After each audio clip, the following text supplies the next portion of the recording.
We have two great apartment living options in Brownsville for UTB and TSC students. The Borders Apartments at 375 Media Luna Road is conveniently located on Highway 7783 and a quarter-mile south of Sunrise Mall. Our second option, Los Cedros Apartments, offers countless comforts and is located at 1025 Wild Rose Lane. For an exclusive discount on your first month's rent, call the Borders Apartments at 546-1605 or Los Cedros at 542-1941. Both offers expire November 30th.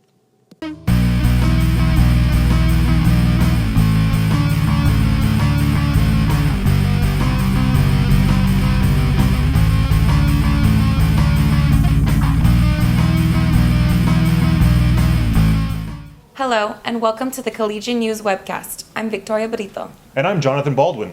Here are this week's stories.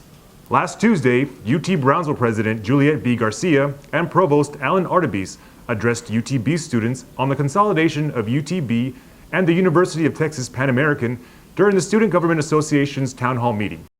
Last Tuesday, UT Brownsville President Juliet B. Garcia and Provost Alan Artebis answered students' questions on the school's consolidation with the University of Texas Pan American and answered their questions. So Dr. Alan Artebis and I have been working very hard over the last several years together to do two things mainly. One is separate from Texas Southwest College, and the other is to now consolidate or build this new university for South Texas.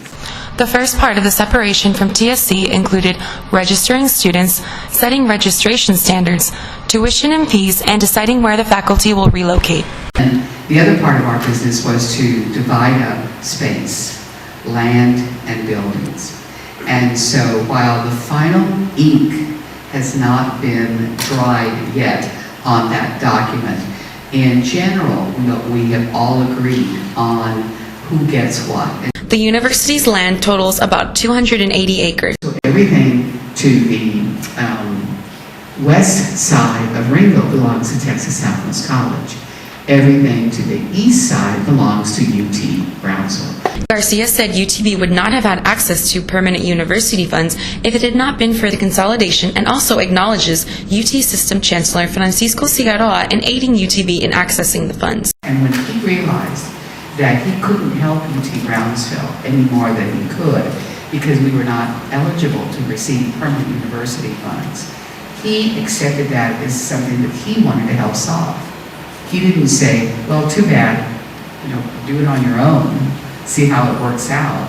He said, how can we solve this together? Garcia said that with the split from TSC, Cigarroa thought that it was a perfect time to get UTB and UTPA into PUF, and that's where the consolidation began. So now we are in the business of finishing off the separation with TSC, but now spending more of our time every day thinking about what this new university is going to look like. Some students asked about the name of the new university, which will be announced by the end of the year.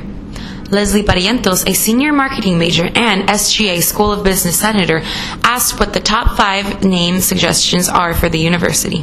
There's a campaign starting next week, so tune in because it'll be on Facebook, it'll be on email, it'll be on Twitter, you can even call in suggestions.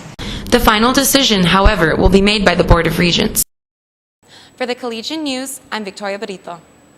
The City of Brownsville will start a curbside recycling pilot program in January.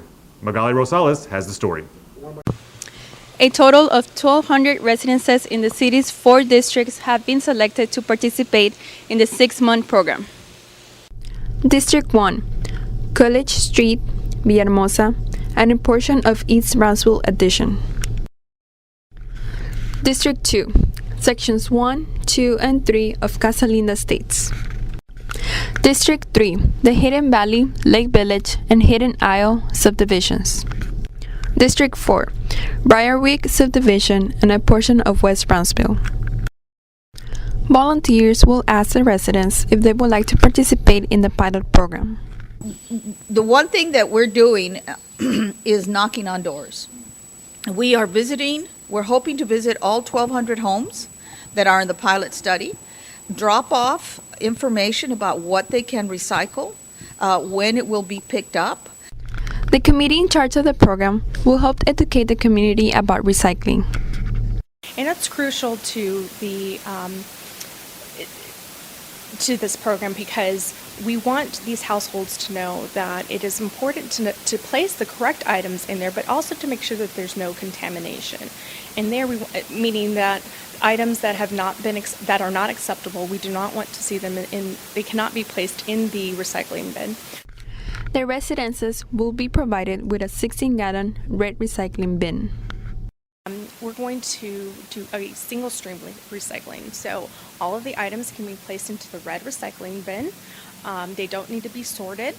It can be commingled, so those 4 items, the plastics 1 and 2, the newspaper, and the aluminum can all be placed into the bin and then taken to the curb.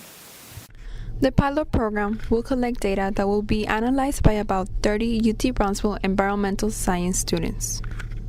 What the students are going to be doing is they're going to be analyzing participation rates across those districts, compliant participation rates across those districts. They're also going to be looking at the percentage of the waste stream, the solid waste stream, that is diverted away from the landfill, so we can get an idea of how much money we are saving by adding years of life to the landfill.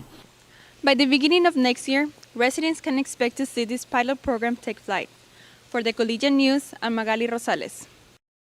The Communication Council at UT Brownsville hosted a free speech alley last Wednesday, focusing on hunger in America. The purpose was to raise awareness of the situation and kick off a 2-week canned food drive on campus. Students spoke about personal hunger stories and cuts in the nation's food stamps program.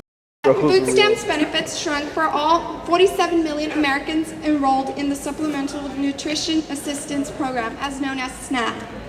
It's devastating and heartbreaking to hear about individuals affected by the reduction of food stamps, causing nothing else but hunger.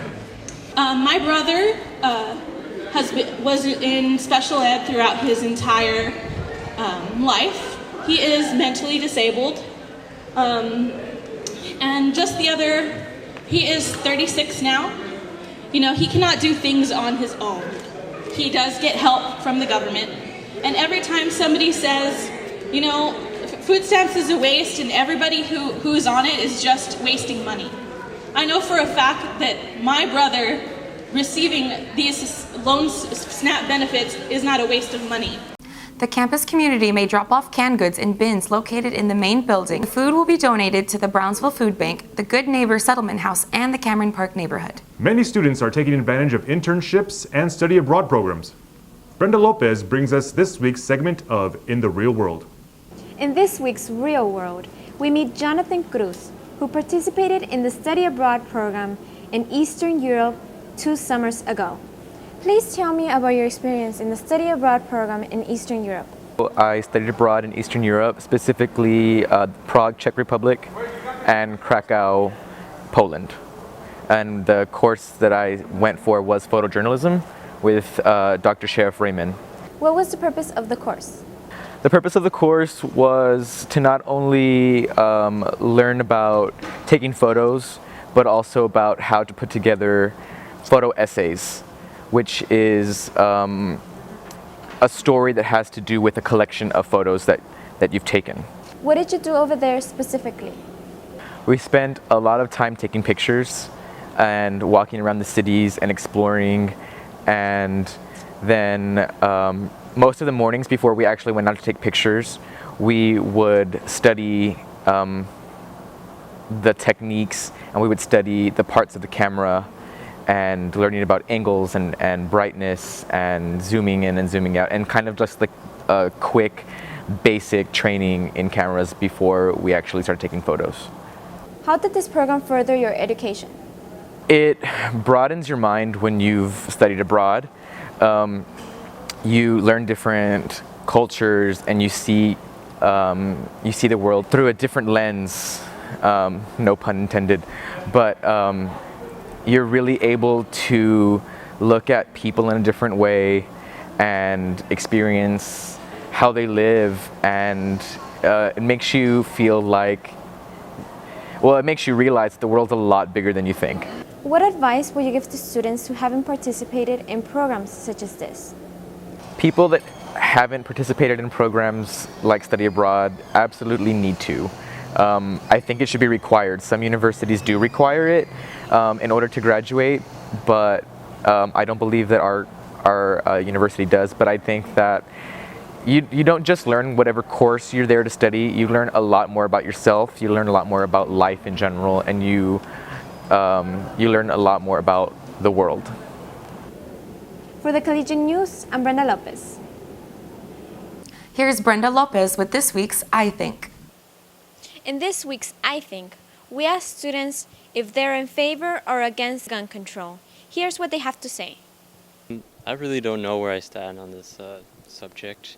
On one hand, we do need protection, and at times it's necessary and convenient, but at other times it can lead to crime, and the kids can get a hold of it. It's really accessible. It's really a touchy subject, and I'm actually really confused. Gun control, definitely yes. Not so strict, because we do need to have to be able to bear arms. Obviously, it's in the Constitution, and you never know what could happen, right, with our country. But especially with all the little children shootings going on, and just random acts of people just going crazy, it would be a little safer to have tighter, like psychological tests, maybe criminal background check. I know they already do one, but a little further, if you have anything on there that could make you susceptible to doing something crazy with a gun, well, yeah, it should definitely get a little bit tighter. No, I'm not really in favor of gun control because, well, the way I see it is whenever like bad things happen, like usually it's the assailant that has a weapon and the cops that have a weapon, and usually the victims don't have a weapon. And so I feel like it would really make them think twice about shooting up someplace if everyone has a gun. ¿Estás a favor o en contra de la regulación de armas de fuego y por qué? Estoy a favor porque pone en peligro la vida de las personas en las que están viviendo, por ejemplo, los papás de los niños menores de edad, ¿verdad? Que tienen uso o hacen uso o que tienen en sus casas armas, pues estos niños pueden agarrar el arma y pueden jugar con ellas y pueden cometer grandes accidentes en eso. For the Collegian News, I'm Brenda Lopez. Here is Sergio Mata with this week's Sports Roundup. The UT Brownsville volleyball, cross country, and soccer teams have just finished competing in their respective Red River Athletic Conference tournaments. The volleyball team hosted its tournament at the Garza Gym last Friday and Saturday. Both soccer teams traveled to Houston, and the cross country team competed in New Summerfield. The volleyball team went into the tournament 29-0 with a 13-0 conference record. Both soccer teams earned the number 2 seed in the tournament. The men went 12-2-2 with a 5-1-1 record in conference play. The women went 11-3 overall with a 5-1 RRAC record. Earlier this month, the UTB women's golf team hosted the Ocelot Invitational, where the team finished 5th out of a field of 6. The University of Texas Pan American finished at the top of the leaderboard. I think the team played extremely well. We had a phenomenal tournament, it being our last tournament of the fall season. Eleni Muro finished at the top among UTB golfers, tying for 9th place with Texas Wesleyan University's Deborah Dover with a final score of 157. The Invitational was the final tournament of the fall season for the golf team. This is Sergio Mata for the Collegian News. Thank you for joining us this week. I'm Victoria Brito. And I'm Jonathan Baldwin. Have a great week.